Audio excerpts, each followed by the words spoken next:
Hindi na makatiis ang nanay guys. Sa mga bata niya, perti na kaingay, perti na ka ano magdidi. Napatayo bigla ang nanay. Ayun guys, oh, ayun. Napaka malalaki na kasi. Ayun o yung ano. Malalaki na kasi kaya hindi na maano ka nanay, ang dami. Sobrang dami, hindi na makaano ang nanay guys. So ayun. Buyag. Pinaganuhan tayo ng pong may kapal. At wawalisin muna natin ang kanyang tayo para hindi magigitata. Tumayo gali ang nanay, tumae.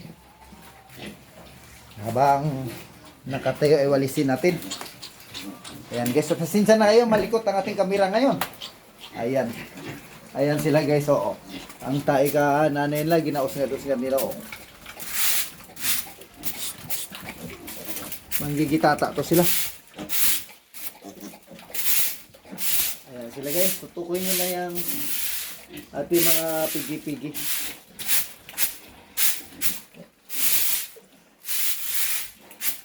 Ayan, oh. May pagkain, naubos na nila pagkain nila doon, no? Sa kabila. Ayan, oh. Ayan, pagkain nila.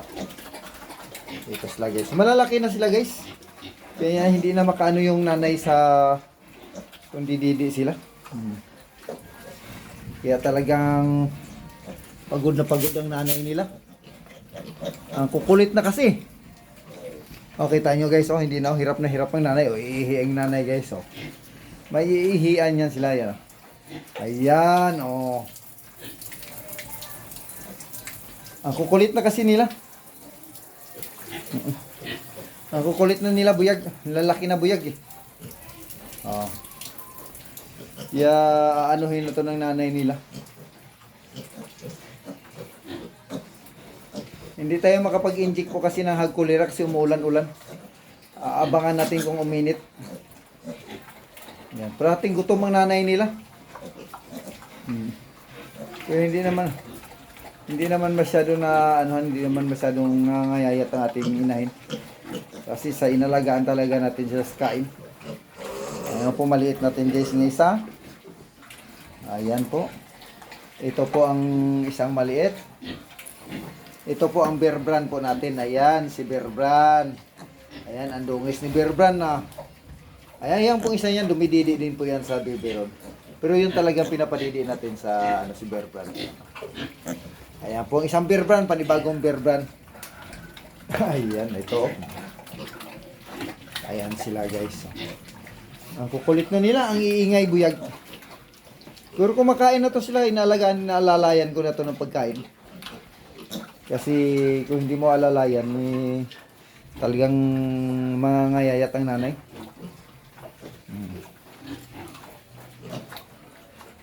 Kaya talagang, oh, kahit tumatayo ang nanay, oh. Oh. Kahit tumatayo ang nanay, oh. Ayan, ayan pong isa nating inahin, guys, oh. Ayan po sila, oh, yan. Ang ating pong, ang anak po yan ni MG Mix. Ayan po ang anak ni MG Mix. Ayan po. Pasikip dito, guys. Sana ipagpalain po tayo ng buong may kapal at makapag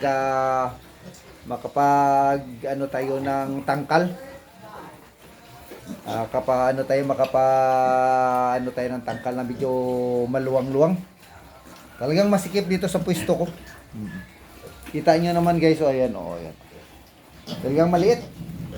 Masikip. Ito lang ang pwesto ko guys, oh, ayan. Ayan, ayan, oh, yun lang ang pinakananay. Yun po talagang pinakananay guys, si Kidang. Yun po talagang pinakamatanda kong inahin. Tapos ito yung panganay niyang anak. Tapos ito naman si MG Mix, anak to, pinakamanganay ni Kidang. Ito po ang pinakapanganay ni MG Mix. Ayan.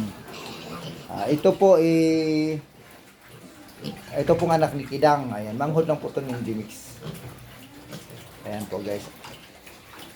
Laking pinayat ni Kidang. Kasi sa sobrang dami buyag ng kanyang bata. Amakin mo kung nabuhay lahat ang 21. So 14 lang po ang nabuhay kasi nadaganan niya yung isa. 15 sana to sila lahat. Pagtulog nadaganan niya. Talagang hindi makakano, masikip kasi at saka wala tayong paruwing guys. At talagang pang mahirap lang at tangkal tong atin. Ayan.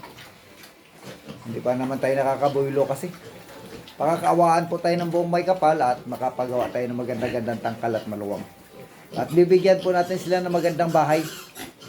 Baka sakaling pagpalain po tayo at gabayan po tayo sa ating pag-aalaga ng ating pagbababoy. Ako po inaawa sa kanila, masikip. Talagang bibigyan ko kung ako'y papalarin, bibigyan ko sila ng magandang tangkal. Mayroon ako itong pwesto. Kaso ang budget na lang po ang kailangan. Ayan. Budget na lang po ang kailangan doon. Kaya mahirap kung wala tayong pang finance. Wala tayong pang ayun. Pero sana'y gabayan po tayo sa pong may kapal at tayo makapagawa ng tangkal para sa kanila. At bibigyan natin sila ng magandang bahay. Ayan, dinidi na naman po sila, Ganyan sila, guys,